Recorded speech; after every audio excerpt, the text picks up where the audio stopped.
Welcome everyone. Today we have another new episode, and I think that already World Talent Economy Forums, our audience from 100 different countries, they already know about Mr. Frederick and Mr. Mark. They're coming with come up with some of the financial strategy, even though it's very new for Asia Pacific, but hopefully, actually World Talent Economy Forum, we have our research organization, Asia Research and Development Institute. So maybe we can do some sort of financial literacy related research, which may be very much relevant for the Asia Pacific, especially Malaysia, Singapore, Indonesia, this kind of countries, and maybe we can move forward. But I think that you have your own presentations or something like that. So Mr. Frederick and Mr. Mark, you can start. All right. Well, how are we doing, guys? It's Frederick Hicks and it's Mark Katona. Hey, Mark. How we doing, Fred? Doing pretty good. So, Mark, guess what?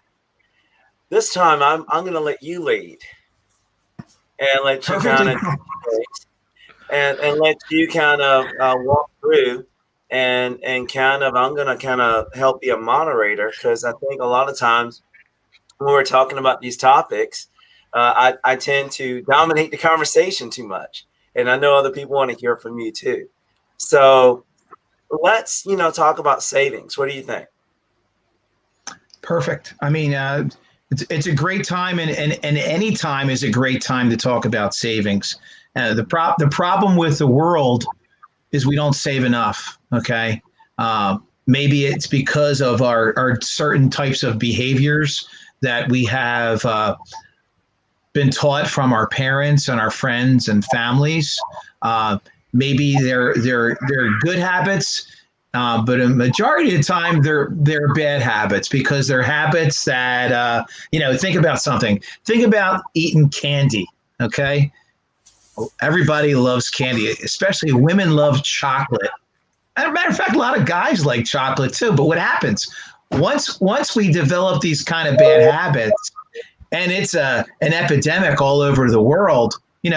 There's obesity. Okay, there is problems with our health, and what happens there? We die. Okay, or we change those habits. We put ourselves in a place where we either need a good mentor coach. We read a book. We go out there on the internet. We try to find something that could change what's between our ears. And it's really easy to do. It's just a matter of a paradigm shift that we all can do. There's things that our brain, it developed a stage where things were easy and delicious in our brain. Okay. And you think about it, people always say, things that are really good for us to eat are usually really bland in taste. But if we follow a methodology of something and you stick with it, your body's going to change, your brain's going to change, you're going to adapt to that change and you might get a little healthier. Well, I'll do that same thing with saving money, okay? Whether our parents taught us to save properly or we read a lot of good books that are out there, and there's quite a bit of books that are out there. One that struck my fancy growing up, or even after growing up, was Rich Dad, Poor Dad. I don't know if anybody on this call has ever read that book, but that's just one of them. And there's many books out there, and there's many coaches out there as well, and here we go. Great book. I mean, and this guy had it together. And if anybody understands the book, there was somebody who was a poor dad and somebody was a rich dad. And the children got together and the rich dad taught the poor dad's son how to develop good habits. Now, we as adults, and we're probably all adults that are going to be listening to this call, because kids don't really look at these kinds of meetings right now. They're just too busy just trying to get through life, okay? But adults, have tendencies to try to want to better themselves. And especially getting in a great habit to save is extremely important today. Fred, would you agree with me that when you meet with people, you can find people who don't always make more money than other people, yet they have a tendency to have more? Does that come upon you? Right, because those people have developed a habit of maybe setting up a budget. Okay. Most people that I talk to don't have a budget, and it's really simple to do. Okay. And I think it's really important because once you establish a precedent on saying, hey, you know what? Look at all of these extra bills that I have every single month, whether it's paying for a gym that you don't go to, paying for something extra on the internet that you don't use, maybe an extra something with a computer, or whatever it is, maybe just dining out too frequently. Okay. There's where we can look at. There's simple things in life that we can adjust our budget so we can take those dollars or a monetary value of whatever it is and move it over into the other side. You know, Fred and I always talk about risk and safety. And there's things out there that we can do we call it, there's the green tank and the yellow tank. Okay. And the yellow tank's going to be the risk tank, and the green tank's going to be the safety tank. Well, Mark, I'm sorry to interrupt you, Mark, but let's show them that rather than kind of talk about it, because they might conceptualize that. So let's begin by and Mark, thank you for laying out such a great preface of a discussion, a good talking point of savings efficiency. So in this regard, we want to talk about how easy the discussion of finance truly is. It's not something that you should feel very uncomfortable about. It's something that I would hope that you would want to embrace. So with that being said, Mark began to discuss, what the tanks look like. What does savings look like in your world? And what savings should look like, it should look like that you have income coming in, okay, throughout your life. And that income flows through what we call your lifetime capital. And it flows through your life into your, excuse my time here, it flows through your life and it comes in. I'm on a call, Tony. I'm on the call. So we all have to pay the grant. I didn't know I was going to be on it. But I would tell you that we've had a 10-year historical low tax rates here in the United States. So it's not as painful as one might think. If you really look at from 1913 to 2020, it's actually pretty good. We're living in a really low tax jurisdiction. But after you pay the tax, what we tend to find, and I think I can speak for Mark as well, is that people are using it straight towards lifestyle, and that money goes away forever. So you actually use that money one time. Okay. What we try to do is help you understand that saving money is essentially compounding money, and it allows you to use every dollar twice. Now, I know many of you are saying to yourselves, oh, forget about that. There's no way that I can use every dollar twice. Well, there is, by simply being a part of some form of saving strategy, whether that be in the yellow tank or in what we call the green tank. And remember, guys, this is just painting a picture. As Mark would say, a picture is worth 1,000 words, right, Mark? Absolutely. All right. So when we're looking at it from that perspective, how you save is pretty much up to you. But typically what we find is many people will save in a qualified plan, and that money goes into an investment account, whether that's a 403B, a 401k, whatever your employer-sponsored plan or benefits plan offers. And we fill up our yellow tank, in this example, with as much money as we possibly can. And ideally, you'll fill it up to the top. But the problem with that way of thinking, and I'm not saying it's a problem, I retract that statement.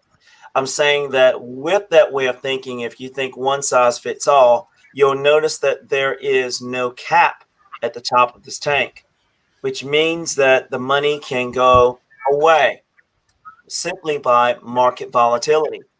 And because the market has never lost any money, it just depends on when you are prepared to withdraw the money.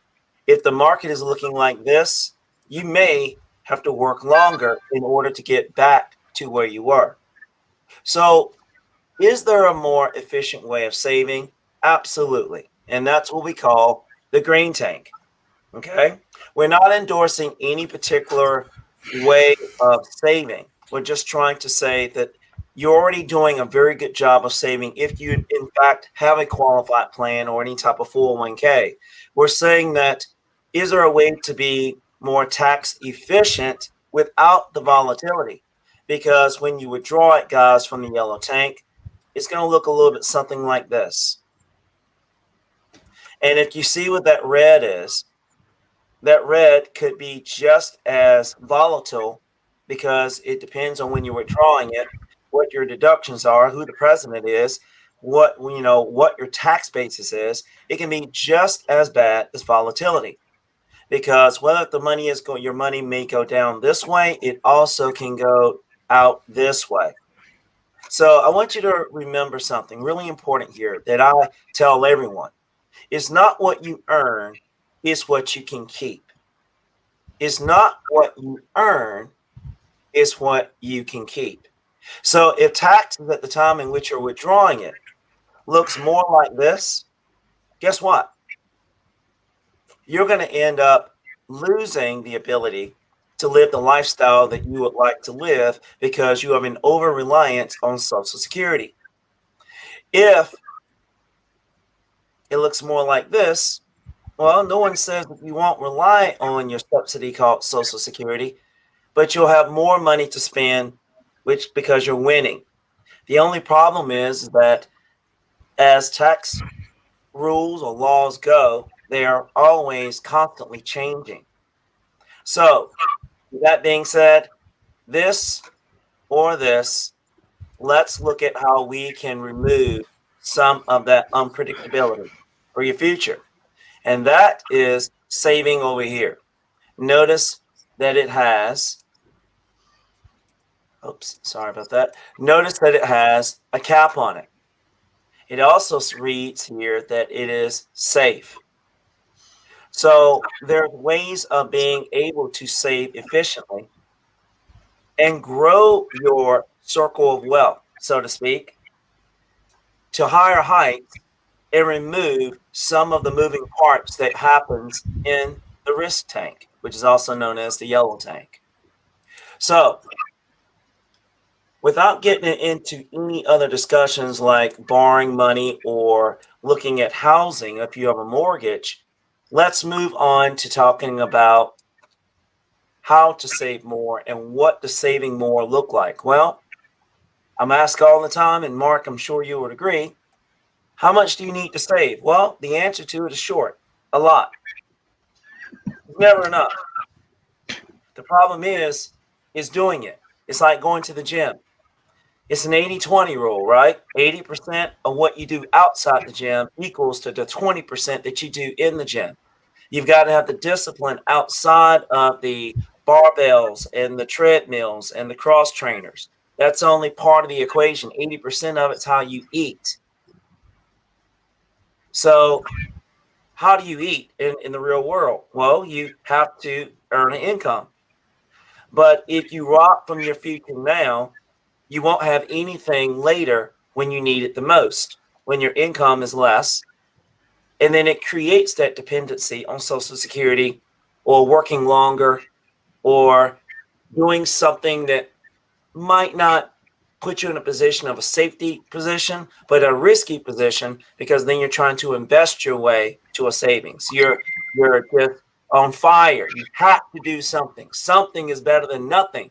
And then that's when you really start making decisions that might not be favorable for your future. You might be going back and forth, up and down, and that's not quite the way you want to live, because there's a thing called healthcare that must be met in the future. And if you don't have enough monies to fulfill that healthcare, now you've compounded your problems. So the second question I've always been asked, and here lately, and even yesterday, as early as yesterday, is how much is a lot then, Fred? Well, a lot is more than a little and less than too much. And if you look at it, just like I said earlier, it's not what you earn, it's what you can keep. More than a little and less than too much equals kind of the same. You've got to get your head in that space. You've got to change your mindset and how you see your savings. So, qualified plan. I'd like to just touch on that a little bit, because if you did decide that the way your philosophy, your belief system is tied to the yellow tank, I'm not being partial to either one. I'm saying that there could be one that serves a higher purpose as you move through your life. That is what we call a green tank strategy.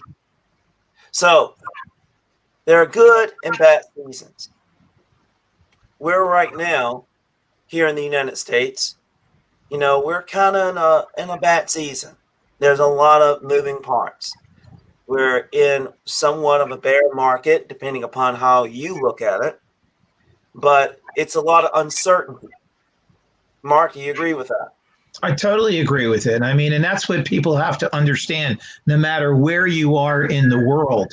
It's not just in the United States. It's a global pandemic, okay? Whether it's COVID or it's just being able to, being able to save and having the right mindset to save has always been a global pandemic.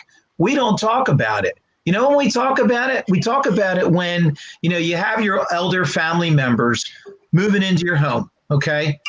Or you have your younger family members who have moved out of the home, and I call it the boomerang child, and they move back into the home because they couldn't survive by themselves, okay? And some things are out of your control, but a lot of it is in your control. We just choose not to be disciplined and do the right things because we don't have the right mindset. Now, if we have the right mindset and the right kind of people that we circle ourselves around, then we're okay. But the problem is everybody's not okay. There's a big difference today between wealthy and poor, okay? This middle class, this is all over the world. It's becoming non-existent. We're either going to be wealthy or we're going to be poor. So we need to do things that on the poor side change our way of thinking so we can get up to here, all of us together. So we're all thinking the same way so we don't have to drop back down again. And it's all about disciplines. And Fred's nailing it. He's he's showing you. So I'm just going to say to everybody, pay attention because he's spot right on. So thank you, Mark. Let's move forward and let's look at, when you're looking at a financial advisor, what is a financial advisor? I find that many people find financial advisors bad to the taste immediately. You think to yourself, one, I can't afford one. Or you're thinking, oh, well, I don't want to go to one because they're going to tell me that I need to change my lifestyle. I need to readjust. I need to save more. That means I have to budget more. And budget's a bad taste in my mouth. So I'm going to change that taste. I'm going to tell you that, one, financial advisors are not expensive. It's not. It's what your perception is of expensive. It's like if you had a choice between, depending on the type of eater you are, I typically come across a lot of people that love steak. Well, if you had a choice between steak and a salad, which one would you pick if you're a steak lover? You pick a steak. The steak is going to cost a lot more than the salad. So you're willing to pay more for the privilege of having that steak. Well, it's the same thing. Think of a financial advisor if you're a meat eater, that it's a juicy steak. And you want that steak to be tenderized and you want it to taste the best it can possibly be. So do you want the best advice of how to move through this life and to be more efficient and use your dollars from its most valuable, considering and taking in consideration of inflation, that inflation erodes the money over time. That means your money is more valuable now than it will be 10 years down the road. So do you want to sit down with someone that can offer you the best ability to eat the best, juiciest, tender steak, juicy, and it's wonderful? And then you have all these different sides along that plate that is going to only add to the flavor and add to the enjoyment of that meal. Think of a financial advisor like a good meal. But what I want you to really wrap your head around and your mindset around is that you have two types of financial advisors when you decide to eat that steak. And that's almost like picking, a mom and pop steakhouse versus a Ruth Chris here in the United States. You got to decide which one offers the better steak. It's still meat, but one might cook it differently. One might prepare it differently. One might offer a different atmosphere, to your personality and to your liking. So I equate all these examples to how you pick between a financial advisor. That's a lot of people ask me that all the time. So you've got one type of advisor that takes the money in which you have, and I'm going to call that chunky money because it's usually a lump sum of money, okay? And they help you find opportunities that will offer you a higher return. But the only exchange that you have in that equation is that it often comes with more risk. And you got to decide what your risk tolerance is. But Mark and I are more of the second one. We're trying to teach you how to take what you currently have, your circle of wealth, and be more efficient with the monies you already have. Now, it doesn't mean that we don't dabble in number one. It's just there's a way of being efficient in number one without putting yourself into such a high risk tolerance that you got to pick one or the other. Can't you have your cake and eat it too? So when you decide that you want the juicy steak, decide which restaurant that you want to be in. And I'm not telling you which restaurant Mark and I are in, but it's probably going to be a restaurant that's going to meet you where your thought and your mindset meets us. Okay? And if you are focused that you need to figure out how to be more efficient with your dollars rather than investing just everything into a tank that in the future, you don't know what it's going to look like. You don't know what the tax is going to look like. You don't know what the market's going to do over the next 20 years, depending upon if you're closer to retirement or you're further from retirement and can afford a few peaks and valleys in the market. Is there a way to hedge that bet? And that's number two. Doesn't mean you can't be in number one. Doesn't mean that we want you to be, outside of number one. We want you to enjoy both because where there's volatility, there's opportunity. Okay. So I said that knowing what my next slide is, and high risk is always a talking point. And should you be investing in the market is exactly what I just said. Opportunity, there's volatility, there's opportunity to earn more. But what if you could be efficient and earn more all while being efficient? That's a total different mindset. And if you're really serious about a savings strategy, it doesn't require you to change your lifestyle. Yes, I just said it. It doesn't require you to change your lifestyle. As a matter of fact, don't change your lifestyle, right, Mark? Absolutely. There's Just no reason be to. more efficient. Because I'm going to be honest with you, investing in the market is actually changing more lifestyle than it is being more efficient. And we can talk about that as we move forward. So the new math. I enjoy this one, and I get stuck on this particular slide all the time because people are always asking me, well, Fred, you know, is there a formula that I should follow? Well, yes, it is. Negative 30 plus 43 equals 0. And what does that mean? It means that, let's say that this is 30. Let's say that this is the 0 line, and this is negative 30. And if the market dropped all the way down past the 0 line to negative 30, it would take 43% of earnings to get you back to 0. And what's another name for 0, guys? Broke. You're back to where you started.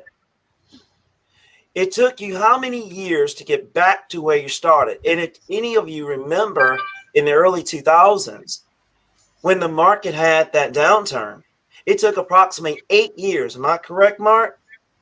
To get back to broke. Okay. And when you get back to broke, now you've got to make progress, and depends on when you are exiting and going from the accumulation phase of your life into the distribution phase of your life, how close you are to that change that happened in the market, that potentially you had this dream that you're going to exit the workforce and life was going to look totally different. You're going to have more quality time with the family and or grandkids. You're going to have more time. Maybe you won't, depending upon the timing of the market. I say again, the market has never lost any money, but the timing of the market is a total different topic. So don't limit yourself to saving in one tank. Save in both. Be more efficient so that you can realize your dream without a lot of peaks and valleys, okay, in the market. That's always simply saying to you, because you don't know how many years to get back to broke. And even then, how many more years based on cost of living increases and inflation will your money be valued at the time in which, okay, I'm going to work 5 more years? Will your money still be as valuable had you saved differently along the way?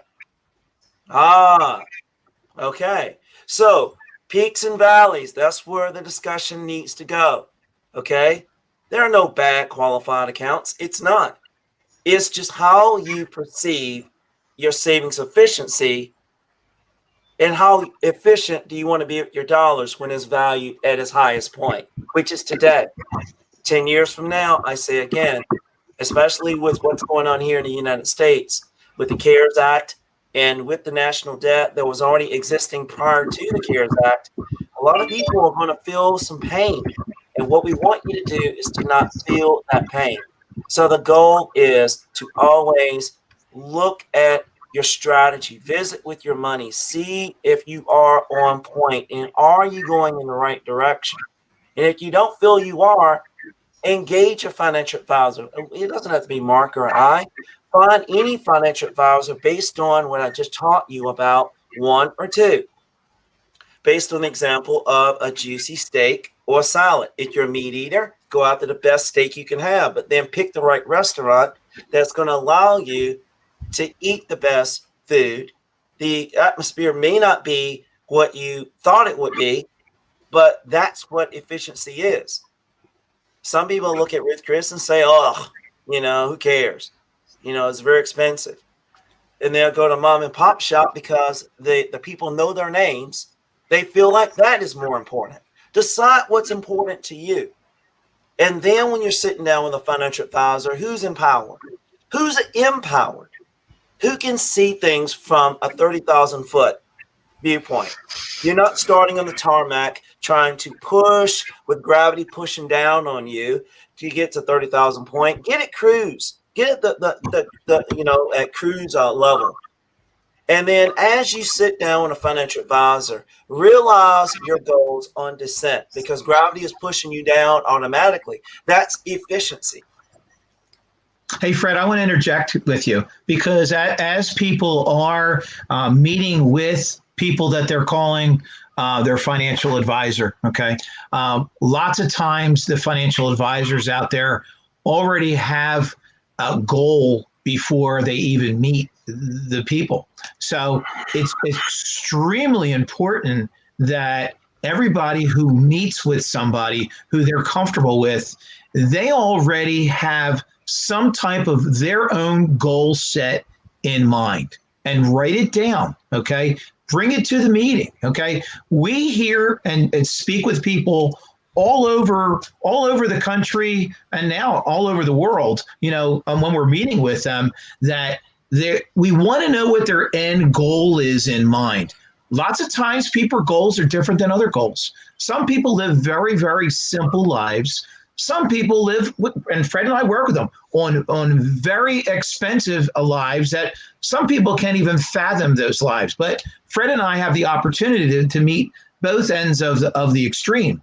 And what we're saying is, whoever you meet with, make sure you have tried to write down your plan. Okay, it's extremely important. You are your own business, even if you don't feel like you own a business. You are, as a person, as an individual, as a family, your family is your business. And you need to make sure that you have a business plan written down. So when you're meeting with somebody, they're going to follow your goals and objectives and wants. And we can talk about wants all day because everybody has different wants and needs, but wants are extremely important. And we need to know the difference between the two. Guys, I just want to tell you, I have to leave only simply because full day planned. And I just want to say thank you again for allowing myself to be on. Fred, have a wonderful day. Sharif, thank you again. Guys, have a great day. Okay, stay healthy. Thank you. Thanks, Mark. Thank you. Thank you. Bye-bye. Thank you, Mark. Thank you, Mark. Thank you, Mark. What we're going to do now is let's discuss how qualified plans work, guys. Qualified plans work in how you perceive your plan. So how you may see it is that it's a place to save in the future.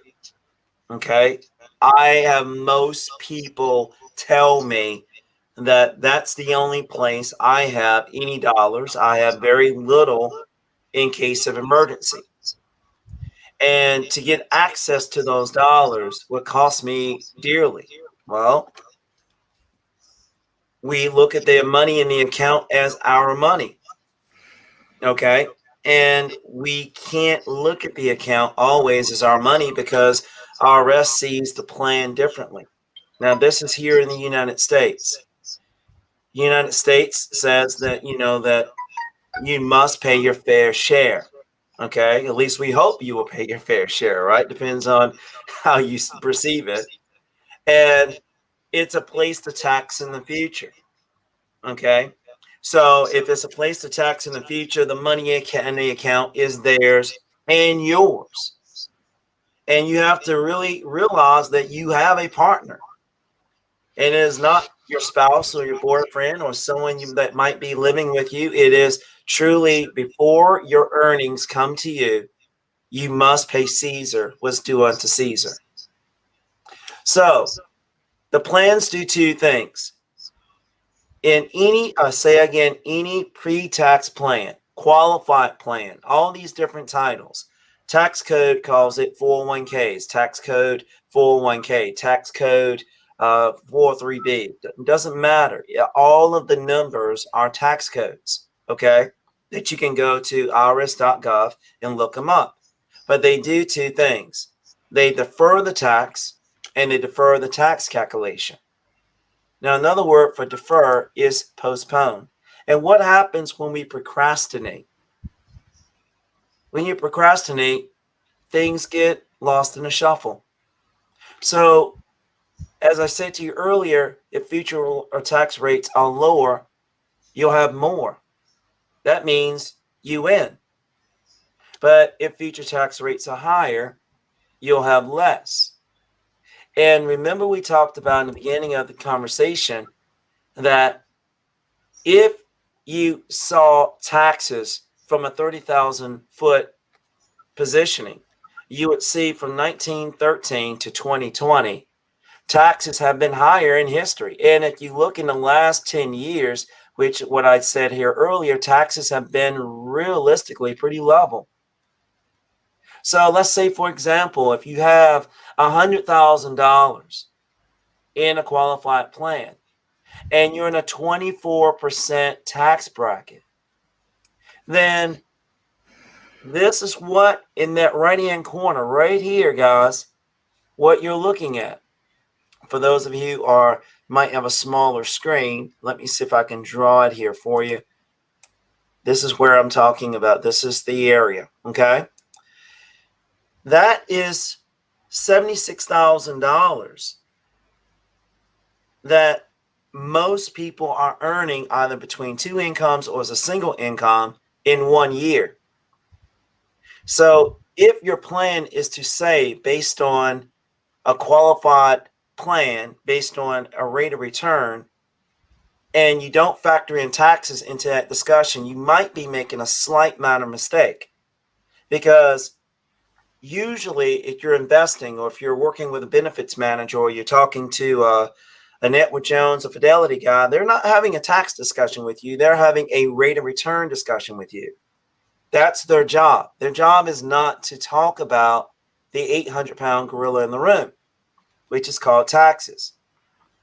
So if taxes are in fact higher in the future, ladies and gentlemen, and it is as high as 44%, which is what economists like myself, I'm trained as an economist, are seeing where taxes have to be adjusted. No matter who's in office, no matter what tribe you belong to, doesn't matter. It really doesn't. Numbers don't lie. It has to go up in order to balance the budget. So in essence, if taxes do go up to 44%, and I'm not saying it will or won't, I don't want to, I feel passionately that it will. But for this discussion, I'm going to say it depends. We'll see what Congress decides. There's a lot of gridlock right now in Congress. We don't know if we're going left or right. But if, in fact, both sides of the aisle can agree that we must sustain because there's things here in the United States that needs to be done, then taxes will need to possibly go up. And if it does go up to 44%, now look at what your share looks like. So it doesn't matter if you have $50,000 saved or whether you have $1 million saved. The equation equals a result that is going to mean that your lifestyle is going to look different when you arrive in your distribution phase. So hopefully I've done a good job of that. I didn't get into the moments in time in showing events of when taxes were higher, but I will give you about maybe 2 or 3 of them. Right here at this little peak here is World War I. At this peak here is World War II. And then when you look here, maybe right here was the Vietnam War. And I'm not really speaking of war, but in history, wars have had an outcome of higher taxes during the time in which things are, well, we have unrest in the world and in the country. So taxes are higher. But right now we are in the midst of a time of future concerns. We don't know what the future holds. And it's not just a pandemic, it's the economy. So it doesn't mean that we're in danger. It means that there are some adjustments that might need to be made based on a timing mechanism. So in the end, these are the things I want you to consider. I want you to consider that if you're receiving a company match, that to make sure that you are getting some sort of match. A lot of people are telling me that matches are dinosaurs. It's a thing of the past. And I would say that without that match, you might want to consider if where you're currently working at, if it doesn't offer that match, you might want to seek other opportunities of fulfilling what you want to do when you're no longer working. You need every advantage to be efficient. Okay? But you want your match, if it's 4%, you don't want to do more than 4% because of this reason here. The company match is not designed to earn you more money. It's it's like this. Your benefits, when an employer offers you benefits, they are offering you a olive branch of retaining your services. Okay, they're not your financial advisor. They're there to offer you something that will allow you to prepare for the future. And they're offering that to you because under normal circumstances and taxes and everything and lifestyle, okay, choices that you make, you would not be able to save that money otherwise. So your employer offers you a saving strategy. But make no mistake, that saving strategy is designed to offset future tax liability, which is why it's important not to pay more into an employer-sponsored plan or any qualified plan more than you have to. So if there are matches for, your match needs to be for, your contribution needs to be for.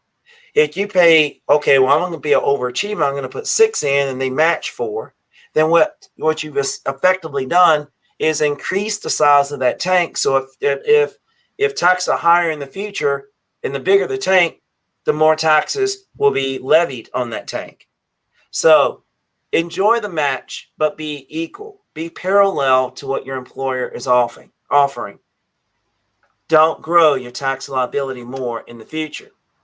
The other reason why you have to be efficient with your money and look at kind of a green tank strategy is because you can't access that money typically without a penalty. Now, right now, with the CARES Act on December 31st, we're looking at the ability to leverage some laws that's been passed and be able to take money out of a qualified plan without the 10% penalty for early withdrawal and spread that tax liability out over a 3-year period. Well, that is a benefit of going through a pandemic.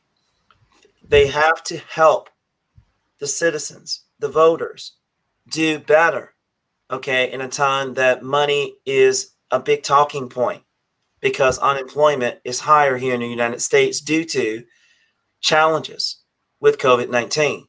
So they're trying to extend another olive branch, and a lot of people, I hope, that are listening to this are taking advantage of that because that's a free get out of jail card like no other. We may not see that again for a very, very, very long time. And if we did see it, we surely don't want to see it in the midst of a pandemic. Okay. So I guess there is a ray of sunshine during this time period of uncertainty. It just depends on your perspective. Okay. So when we arrive at 72, which are also known as forced distributions, also known as RMDs, have to be taken out. And if you look at the penalty levied, if you don't take the distribution, it's heavier than it would have been had you taken the money during your accumulation years. It's a 50% penalty, whereas it was a 10% penalty if you took it out before age 59 and a half. So what you just witnessed by looking at the tank was throughout your life. Remember you saw on the other screen your share and IRS's share. What we're not saying is that IRS is going to come in and wipe it out and grab all that money and do a money grab. It was saying that if it looks like it, projecting at 30,000 feet, that the amount of money that you thought was yours was not yours. It was in fact had to be taken away from it over a duration of time called required minimum distributions. Is that going to make you feel like you're under financial duress at a time period where you're trying to enjoy your golden years? So those are the things I want you to consider. I want you to also, those of you who have the ability to print screen, I would print this screen. This is the phases of retirement. If those of you who are younger, and that are not quite in your retirement, years, not there. I mean, if you're nearing your retirement years or you are retired listening to this, you remember that you're at a contribution period. And you're at an accumulation period that you've enjoyed all your working years, and then you arrive at your distribution phase, where you're wanting to withdraw the money and use it. But if you don't use it all and you pass that money on to your beneficiaries as legacy monies, you might be setting them up for a tax burden that they didn't see. So this chart, and looking down here at about number 3, right about here, let me see if I can highlight that for those of you who have smaller screens than I do, because I'm on a 50-inch monitor. I have a real big 30,000 foot view. This is where I'm talking about right here, that when you put the money in initially, it's tax favored because no taxes have come out. Doing your accumulation while it's growing tax deferred, it's accumulating and it's still tax favored. But once you arrive at your distribution phase, it is now time to give what's due unto Caesar. And it has to be taxed as you take withdrawals. And as I said earlier, do you know who the president's going to be at that time? Do you know what your deductions are going to be to offset the tax burden? And do you know what your tax basis is going to be? Okay. Do you know how high taxes might be? And is your belief system one that says that you believe taxes are going to be less in the future? Then you move forward with your plans. But if you believe that taxes are going to be higher in the future, you might want to consider removing and firing your partner and becoming more tax efficient. Because during the withdrawal phase, if you're afraid to withdraw the money and there's a substantial amount of money and you have only a limited period of life before mortality meets you, your mortality ends and you're gone, and that you leave that money to your beneficiaries, you don't want them to be in a situation where they are increasing their income as a result of your gift to them and knocking them into a higher tax bracket as a result. That means they're getting less of the dollars that you left them in the form of a gift, and you don't know what their financial position at that time will be. So it might not be the legacy you want to leave behind. All things to think about. So efficiency is important. And before you look at any magical solutions that might exist or someone is trying to tell you that, hey, look, this is the way to go, sit down with a financial advisor. Just discover how to be more tax efficient. Fire your partner in the beginning so that it is not even a part of your equation in the end. Very good. So I have arrived at the end of my presentation, and if Mark did not have to go, this will be the time in which we will have an exchange of a discussion of ideas. And Mark is the story guy. I'm a good story guy, I believe too, but I think I use pictures to tell the story, where Mark just speaks and monologues to you and helps you kind of, gravitate into his space and kind of see it from your philosophies and match it up with your belief systems. But if you guys do feel very strongly about what I've shared with you in the last 10 minutes, Sharif, I'll welcome any feedback from you, or you're my guy. Okay, it's not 3 of us, but it's 2 of us, and it might makes it still a good mix. I would love to hear any feedback from your listeners. And anything that you would like to share with us, or any thumbs up if you thought this presentation was of high value and then it helped you see things at a 30,000 foot level. So what do you feel like, Sharif? Tell me what's kind of you took away from this. No, definitely. This is very important, and I think our audience really enjoy your sessions. I told you that we are actually still growing, but in offline we have a huge audience, especially youth community. So I want to give you some feedback. Humaira Tanzila, hello everyone. Welcome to World Talent Economy Forum. Hope it's a great sessions. Araf Mehraz, hello sir, nice to meet you. I think it will be a great discussion. I think when you start, already audience joining. Hosne Arafetdos, hello sir, good to see you. What is the formula for calculating net worth? What is the formula for calculating net worth? What it really comes down to is you look at your assets, deduct any indebtedness that you have, and that in fact determines what your net worth is. Okay, it's what you can gain access to when you need it immediately. Okay. Some people feel like net worth is calculating all of your assets, but if any of those assets have a lien on it, and it's like you can have a tax lien, you can have a actual mortgage lien, okay, you can have credit card debt, personal loans, home equity loans. All of those things take away from your net worth because it is deducting from its value until it's paid for in full. So hopefully that gave you a real kind of way of wrapping your mindset around that idea.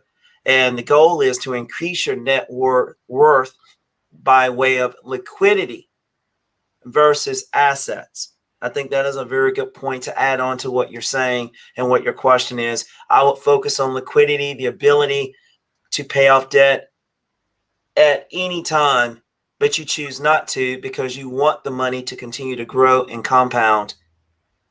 And I think that's a great answer, and that's a great conversation. Mhm. Thank you. Thank you. Thank you for your nice question, Abiyaz Mustain. It's a great topic. Thanks for World Talent Economy Forum and today's talented guest. I think people love both of you so much. Noor Fazrin. Hello, sir. Greetings from Malaysia. What is the importance of financial literacy? Thank you. The importance of financial literacy is understanding how money truly works. Remember, I showed you in my example in the personal economic model. I shared with you, money flows through your life, through your capital, your lifetime capital potential tank. That no money ever accumulates in this tank, and you have to ask yourself how much money has flown actually gone through your lifetime. And many people will say to me, depending on their age, well, Fred, it's either to $2 million. And I'll ask them, based on that idea, how much of it do you still have? And they'll say none, because there's a lot of things going on that takes away from that value.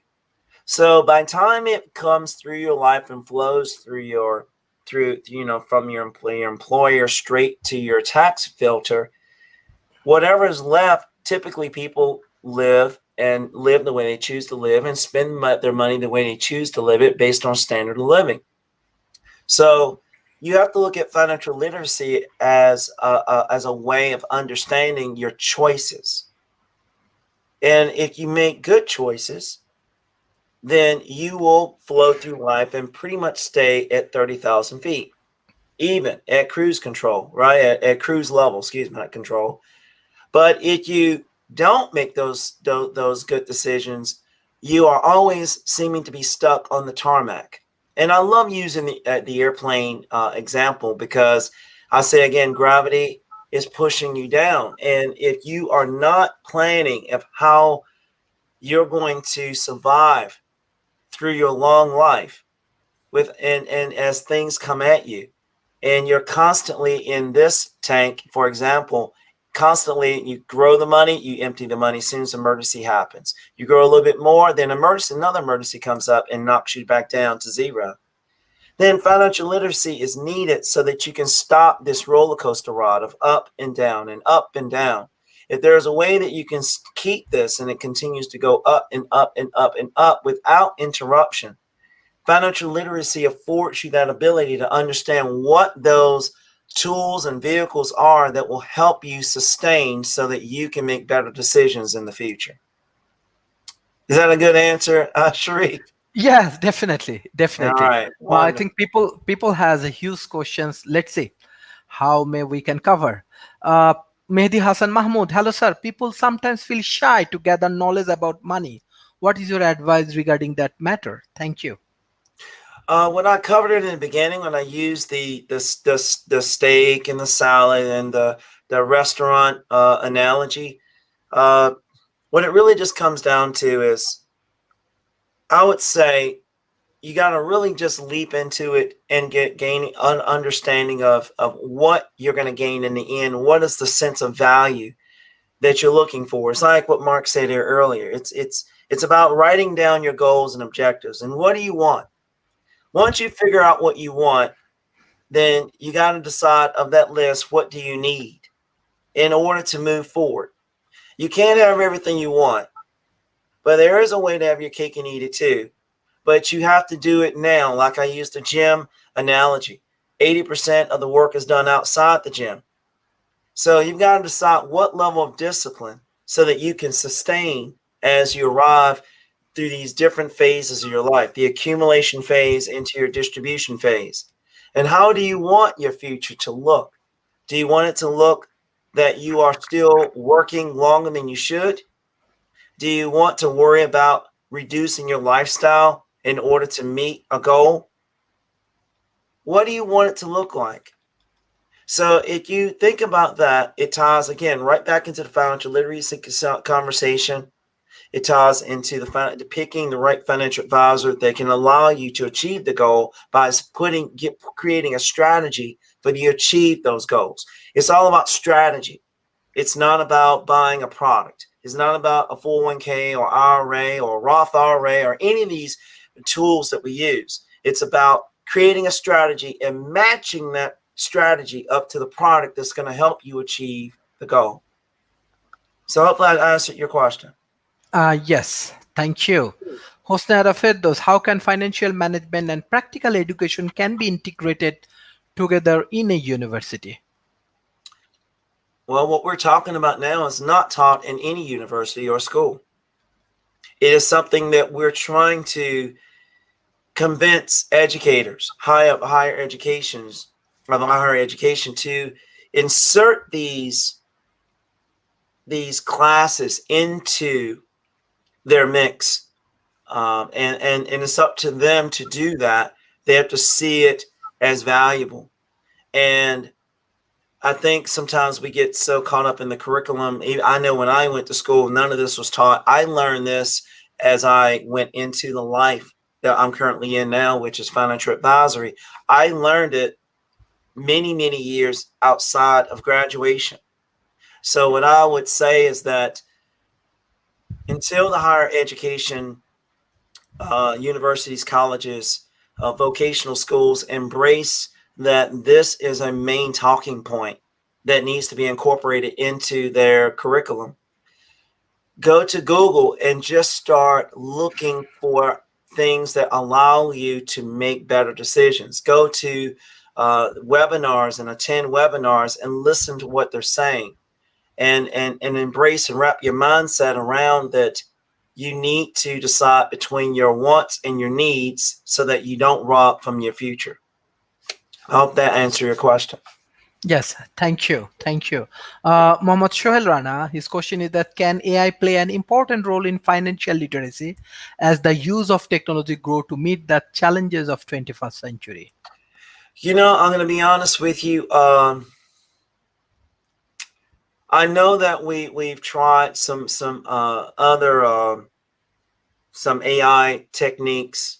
Charles Schwab has come up with some, and Fidelity is introducing one that are robo investors kind of concepts. I think, in my opinion, that void of the humanity of it, the emotional aspect of it, because people do things for emotional reasons, not logical ones. I feel like AI is void of emotional discussions. I think that I don't think you'll ever remove the human aspect, because the human aspect is needed, because a human is investing, and the innate nature of a human is emotional. It's an emotional makeup. So logically, it goes to that discussion I had with you earlier. Why sit down with a financial advisor? They're just going to tell me to save more, and I'm going to have to do more, and this and that. People don't want to do that. It's like saying an AI environment, to me, invites the word budget right back into your terminology, and people don't like that word. Now, if I say a spending plan, okay, people tend to embrace that better because people love spending money, but I'm still not leaving off a plan of how you're going to spend. I'm just removing that nasty word called budget. AI affords more of a budget kind of thinking, and it's very, very tunnel visiony. And I know that's not a word, but I'm making something up. It creates tunnel vision. It's only one size fits all. And because it's void of the emotional aspect, it's not taken in consideration as things like a pandemic, as a meltdown in the market. How does it make you feel? How does it make you see your money? How does your belief systems change? And how do your philosophies change? How do the things that happen to you naturally in life change that logic and move you into a more emotional viewpoint that you need relief now, not that money sitting over in an account somewhere being managed by X's and O's because it makes sense. So hopefully that answers that question about using robo investors, because that's exactly what we're using in this industry. Some of us are using. I think it's a clever idea. I just think it's void of humanity and how we as human beings, flesh and blood, look at money and look at lifestyle and look at what we want out of life. Hope that answers your question. Yes, thank you. Thank you. I want to take four more questions, but two question is almost same. That's why I take one time. Abbas Mustain, are developing countries lagging behind in terms of financial education to meet the challenges of 21st century? And Tahrina, hello sir, are there any financial literacy model for developing countries that a small organization can easily learn about that? Absolutely. Actually, outside of the United States, I think actually other developing countries have a different viewpoint of how money works, in the sense that I think you are have better habits than us Americans do. We live here in America based on a credit system, and credit is what you can't afford to buy with cash today. So you gladly pay you Tuesday for a hamburger today, kind of thinking. And for those of you who are in my age group, you kind of remember that little cartoon called Papa. That was what Wimpy would say, and we live in that world that a big hat, no cattle, because we live in fortresses, but unfortunately, we can be removed from that fortress very easily if we don't keep our promises. Okay, so we live in glass houses, and people outside the United States, they don't particularly live in glass houses. Uh, some countries don't have a credit system, a layaway plan, as I call it. Okay, and a layaway plan looks great, but it really, in essence, it is you're living in the world of uncertainty. Should you lose your job or can't afford to keep the promise, something happens, you become disabled, your money, your income is less, you get divorced. All these different things can actually change that dynamic based on a credit system. Whereas developing countries, you collect, you gather, you have the ability to do more, in essence, because you have a better saving strategy, because you don't have a credit system. You have to eat what you kill. So I admire some developing countries and hope they don't always embrace the American ideas, our ideology of credit system, because in a lot of ways, it just feeds into that national debt that we're currently having right now, which is currently summiting what, $27 trillion of indebtedness. And developing countries are not experiencing that type of indebtedness as a nation, and hopefully they won't. Hopefully they'll be better than we are. And a saving strategy really just comes down to how you see money. How do you move through your life, collecting and saving, and only putting yourself in a position of safety at all times, because you're only able to pay for something at the moment when it's due and it's truly yours, not someone else's, and you're borrowing and you're on borrowed time. So I hope that answered the question. That's a really sensitive topic for me. Yes, thank you. And the rest of the things for entrepreneurs, I think you will enjoy. Shahrukh, his question is that what is the importance of financial literacy for entrepreneurs, and what are the institutional resources for it? And Onika Shams, financial literacy matters more than ever. Is the statement valuable for all? Yes, it doesn't matter whether you're rich or poor.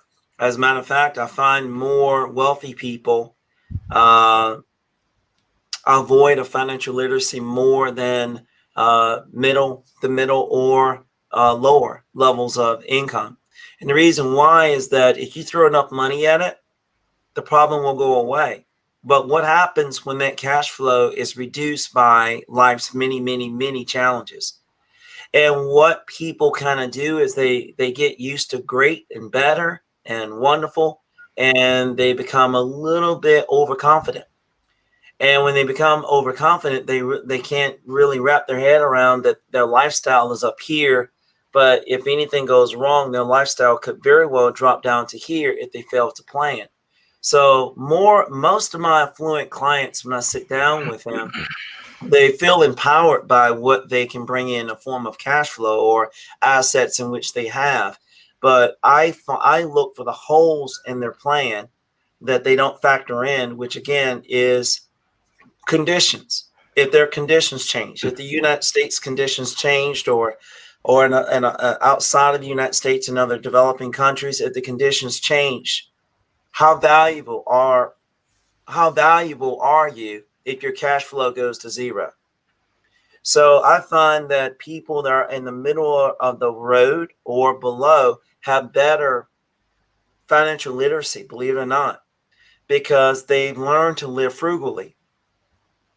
They learn to live based on what they can do. They have a higher quality of life because they're not overwhelming themselves because they have to keep up some imagery of a high level of success. That's where that big hat and no cattle comes from. Because believe it or not, a lot of wealthy people, I didn't say every wealthy person, but a lot of wealthy people are actually sitting at the bottom. They're just living a lifestyle that we believe is better than our own. It's better to actually a lot of times start from here with a plan and grow to that level and have a sustainable plan than it is to go to that level and get a false sense of illusion that your cash flow is going to stay the same and that lifestyle can be sustained. So I would say that if I had a choice, and because I started from very meager beginnings and I've grown as a wealth creator, it was a slow ride, but I'd rather be a tortoise and be able to stay at that level and sustain it than to be a rabbit and go straight to the top. And then all of a sudden something happens. I take sick or I become disabled and my income drops to here and my lifestyle disappears and returns me back to where I began. So I would tell you that, don't watch the Kardashians too much. They're living a lifestyle that might not be sustainable. I don't know their situation, but I can tell you in most situations, there's big gaping holes in their financial fortress that potentially could take all those valued assets that we look at every day on TV away. So hopefully that answered your question. Thank you. Thank you. Do you want to give more question answer? There are a few. Sure. I've got another 10 minutes before I have to jet. Okay. Thank you. Mr. Shomons, what about the international policy for the safety of workers in a productive organizations? And do you think there is a lack of financial management literacy or lack of cooperation from government and non-government organization to sustain the business in the future?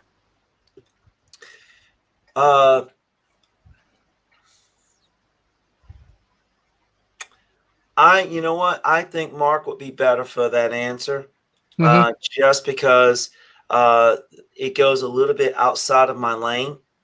And I don't want to give you information or talk about something that I'm not up to speed on. I can't answer that question. And that's a sign of a good advisor, because if you don't know how to answer a question, you should pass it to the person that might understand it a little bit better. And in that regards, I can't answer that question, but thank you for asking it. Mhm, mhm. Okay, thank you. Basically, one of the important point we figure out that this kind of financial literacy actually very much important, and this is true. Like university, academia, they do not arrange this kind of training and learning and developments. This is very important, especially in the COVID period. Many organization, almost 41% organization, according to US report, that many organizations actually now shut downs and unemployment rate going high, inflation happening, many things happening. So in that situation, if youth community, especially entrepreneurs and the other people, they can learn this financial part, it will be very very effective. And that is our objective, World Talent Economy Forums. Even we develop School of Talent Economy. So even if you interest, we can invite you in the School of Talent Economy, so you can present your different point of view. And in the future, in terms of developing nations, like point of view and strategy, if we can share together and if we can do some research, and we can work together. We have our research organization, Asia Research and Development Institute. So hopefully it will be very effective, like collaborations in between World Talent Economy Forums and your organization. This is actually really, really great sessions. I'm sure people really enjoy your sessions when you come up with the different financial aspect. There are a lot of questions. Thank you, dear audience, those who come and joins. And especially, I'm sure that when we have different groups, so when we share these things in between groups, people have a lot more questions. Even definitely in the future, we're going to invite you. We arrange different kind of summit conference in Asia Pacific. Definitely we're going to invite you and Mr. Mark. Thank you so very much, Sharif, for the opportunity to speak to your audience. And thank you so much, guys, for chiming in. Great questions. I'm glad to see that everyone has a high interest in talking about a topic that realistically is just not no one really wants to address. And it's a shame because people would do great things in their life and be able to move things forward. We could move forward as a global economy more if more people understood how our financial systems work and how to make it more beneficial for our families. So thank you for your time. And thanks, Sharif. I really enjoyed my time with you today. Thank you.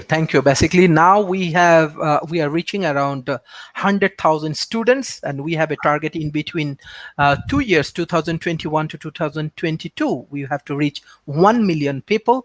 So Wow. definitely, now we are actually collaborating with different school, college, university, government, NGO, and corporations. So hopefully, your session, as much as possible, we will explore, and we believe in millions of people. So those who get like your knowledge and everything, and by this way we can grow together. Thank you. Yes, absolutely. Thanks so very much, guys, for your time. Thank you. Bye bye. Take care. Bye bye.